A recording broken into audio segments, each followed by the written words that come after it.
So ever since 2014, when this monsterverse kicked off with Godzilla, reactions between fans and critics have been mixed online. Some wanted more action between the monsters, some were saying it was too many human elements that brought the film down.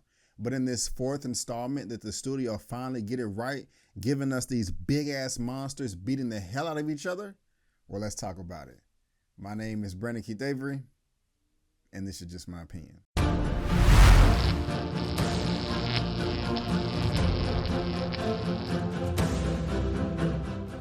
Hey guys, welcome back to another episode of Just My Opinion for my movie review for Godzilla vs. Kong. And if you happen to like this video, please go ahead and give me that thumbs up and consider subscribing. So this film right here, Godzilla vs. Kong, is being directed by Mr. Adam Wingard.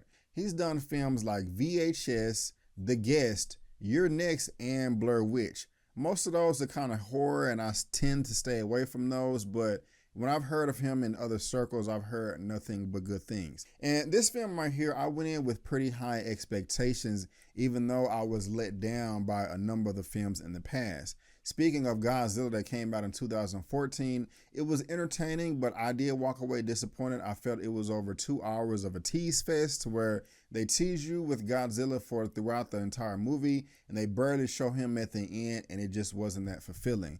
Now, the next film that came out after that in 2007, Kong vs. Skull Island, that is actually my favorite out of this MonsterVerse franchise. I love what they did with Kong, and I love what they did with Skull Island and all the human characters. Some of them I can relate to, and it was just a good cohesive match between everybody that was on screen. Great action too. The sequel to that, Godzilla vs. Monsters, that came out in 2019, it looked and it sounded great, but I walked out of that film really disappointed as well. Just like, man, y'all are spending too much time on these humans. You know, I don't want to see their point of view. I want to see these monsters battle it out. And so I was entertained, but I walked away from that film disappointed too. But before we get into all the nitty gritty, let me tell you what this film is about exactly. Legends collide as Godzilla and Kong, the two most powerful forces of nature, clash on the big screen in a spectacular battle for the ages. As a squadron embarks on a perilous mission into fantastic uncharted terrain, unearthing clues to the Titan's very origins and mankind's survival, a conspiracy threatens to wipe the creatures, both good and bad, from the face of the earth forever. So guys, I will go ahead and let you know that I really did enjoy this film, and it is actually my favorite out of the four in this franchise. It's better than Godzilla, better than Kong Skull Island, and it is better than Godzilla vs. the Monsters. So rest assured, guys, this is a great film. Another great thing I liked about it is at the time of me recording this, which is Monday night, I've seen the film twice by now, and it has great rewatchability, even if that's a word. I mean, usually if you see something the first time and you want to go back a second time, sometimes you have to skip around to your favorite parts. That's not the case here. I was able to watch the second time from beginning to end, and there was no hesitation at all on my part. So that just goes to show how great it was. Now, I'm not going to say that this film is perfect. No film is. So let me go ahead and get some of the things out the way that I did not like. And that has to do with the human characters. Now, you probably heard people say that before, and that was probably already a given, but let me just dive a little deep. It's not all of the human characters, because you actually have two groups of human characters within this movie. You have a group of human characters that actually deal directly with Kong, as you see in the trailers, and you also have another group of human characters that don't deal with the monsters at all. They're just kind of used as an extra lens so you as an audience member can get their point of view and experience things as they are. We've seen this before in millions of other films. It just depends on the execution, whether or not it's good or not. So the first group of humans that have to do with Kong directly, I loved all of them. None of them pissed me off. None of them were stupid. None of them were making any bad decisions. They were smart, they were caring, and they used deductive reasoning to try to solve a problem and save the day. And I remember when I first reacted to this trailer, I was worried because I felt that it was going to be too much humans in it. They showed this little girl by the name of Gia. Her real name in real life is Kaylee Hoddle.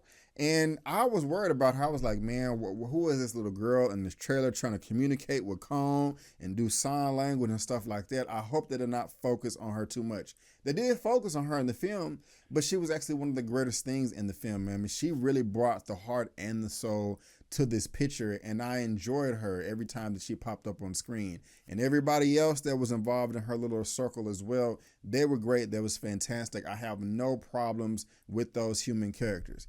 Now, the other group of human characters, on the other hand, that's being led by a character by the name of Bernie Hayes, played by Brian Tyree Henry. I'm a big fan of Brian Tyree Henry. He first popped up on the scene to me in the show Atlanta with Daniel Glover on FX. He was in this movie and he had a lot of screen time. And I don't want to go as far as saying that I hated his character, but I wasn't in love with him either. I mean, he was just a little bit over the top for me. And again, I mean, when you have characters in the movie, I mean, it's common sense to try to make those characters relatable so that the audience can relate to them, so they can be attached to the film and enjoy it that much more. That's a hard task to do because there's so many different people throughout the world, so you can't have characters to relate to anybody. I get that. So if you're not able to do that, just give me characters that are not annoying and that don't make stupid decisions. I won't say that he made some stupid decision in this film, but his character and two other people that he was with, I just did not like their interactions at all. I did not like their dialogue, their mannerisms, just the way they carried themselves. I'm just like, okay, guys, can we please get back to the other group of humans? Can we please get back to the monsters? But other than that, those are my biggest gripes in the film right there. Now, something else that I did love about this is the cinematography, the imagery, the visuals of this film are just simply beautiful. I mean, it was just as if the director himself, Adam Wingard, is like, you know what, guys, I just want to play with all these effects. Just sit back and relax and enjoy this beautiful display that I want to give you right here. And it was wonderful. I mean, we get to see little sections of Skull Island where Kong comes from, and even another place that I don't want to spoil you here because this is a non-spoiler review. And it was just beautiful. I was sitting on my couch just like, wow, this is incredible. I love all these bright reds and oranges and purple and how they're popping off the screen. And then the beautiful contrast that they have with like a brown rocks and things like that. It was a very, very nice sight to see, especially seeing Kong swing around and all the effects that they used to develop his character as well. Great effects. It looked like a real ape, you know, and no complaints there at all either. That was great. And again, of course, we know we have Godzilla versus Kong in this movie, but of course, they're not the only creatures. They're not the only animals, insects, or monsters. There are other monsters in this film as well. Now, it's not to the level of Godzilla versus, Godzilla King of the Monsters, but they are in here as well, and there are a couple of other battles, you know, just one that doesn't have to do with Godzilla versus Kong, and it was dope. I was liking it. I was okay, you know, this is nice. I think it was in the trailer as well, and I kind of try to stay away from trailers, but I just found myself really enjoying it. Besides that, the cinematography and the colors and all of that, this film also sounded great. I have a pretty decent sound system set up at home downstairs in my surround sound. I have 7.1 or 7.2, and this film really takes advantage of that because as soon as it starts playing, I'm hearing sounds all over the place popping in, and I'm like, oh my God, it actually kind of feels like I'm at the theater. It's been a long time since I've been there because we're in a pandemic right now, but that is something that I noticed big time early on, and I watched a lot of movies, and just this stood out to me more than any other previous film has. But guys, I don't think you care about the sound. I don't think you care about the humans or anything else that I talked about. You want to know how was the battle between Kong and Godzilla, between Godzilla versus Kong. And I'll go ahead and tell you guys, it was dope as hell. I absolutely loved it. These monsters beat the hell out of each other, and it was very, very entertaining. And like, even if you've seen the trailers 150 times, you were like, oh my gosh, they're ruining all the great points in the trailer. No. That's not the case. They had some dope ass fight scenes, some dope choreography in this, and I loved it. And I love the way that they fought multiple times. One battle took place in the daytime, one battle took place at nighttime. And you see this in the trailers. I'm not spoiling it for you. One took place in the ship, one took place over in another part in the world, what I don't want to spoil for you, but it was night and it had neon lights everywhere. And it was just beautiful to look at. And I actually had no idea who was going to win. And I did not go in like, okay, I want this character to win over this one. I just wanted to see a good fight, and I got that. And whoever wins this fight, because there is a clear winner, towards the end of the film, like, okay, this creature did beat the other one up, and respect has to be given, but since they fought multiple times, who won the first round or the second round or the third round, or was it that many rounds? Also, when they're fighting, who has the advantage? Does it depend on where they are?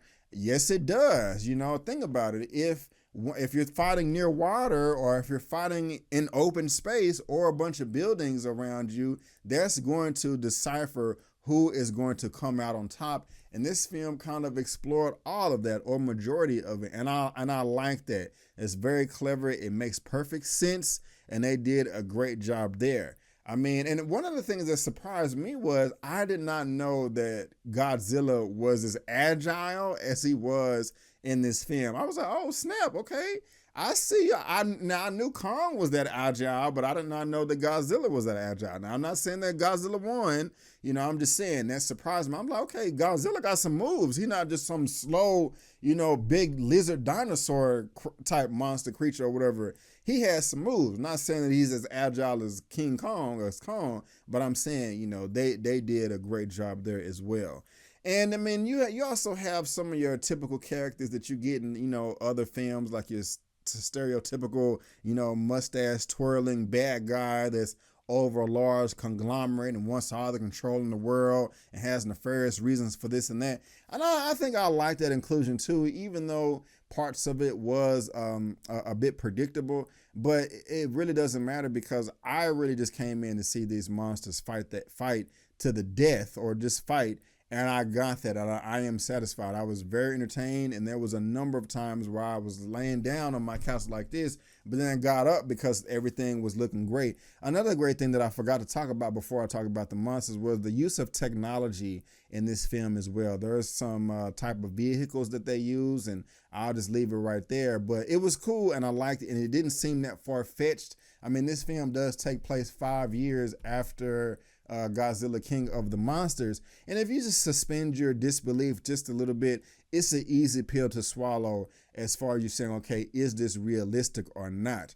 But and again, guys, there is an ultimate showdown at the end, with the monsters, Godzilla and Kong, of course, but I'm not gonna spoil it for you. I mean, there is a surprise, and I'm happy with the way it turned out. The only thing besides the human character that I did not like, when it actually comes to the ultimate showdown, the ultimate showdown at the very end of this movie, I wish that they would have built it up and set it up just a little bit more before they hit the ding bell and the fight starts. It was just kind of like, oh, okay, this is it right here. They're starting the final showdown.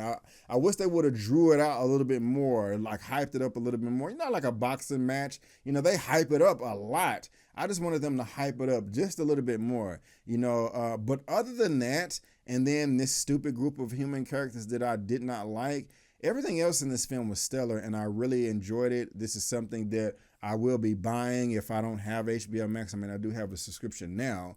But even if there was no such thing as HBO Max, I definitely would be going to the theater to see this, and I definitely would be buying it on Blu-ray 4K. I really did enjoy it. To me, it's the best out of the franchise, But guys, look, that's just my opinion.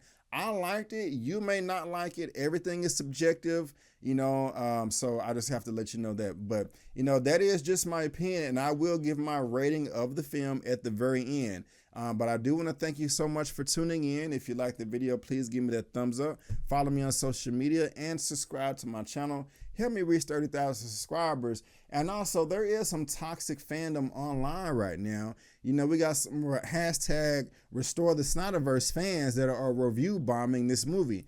And I talked about that this past Sunday on my Movie News Roundup show. And if you want to hear me and all my guests on the panel talk about that, go ahead and click this video right here. But guys, again, I just want to thank you so much for tuning in. And if I had to rate Godzilla vs. Kong out of a 1 out of 10, I would give this film an 8.5 out of 10.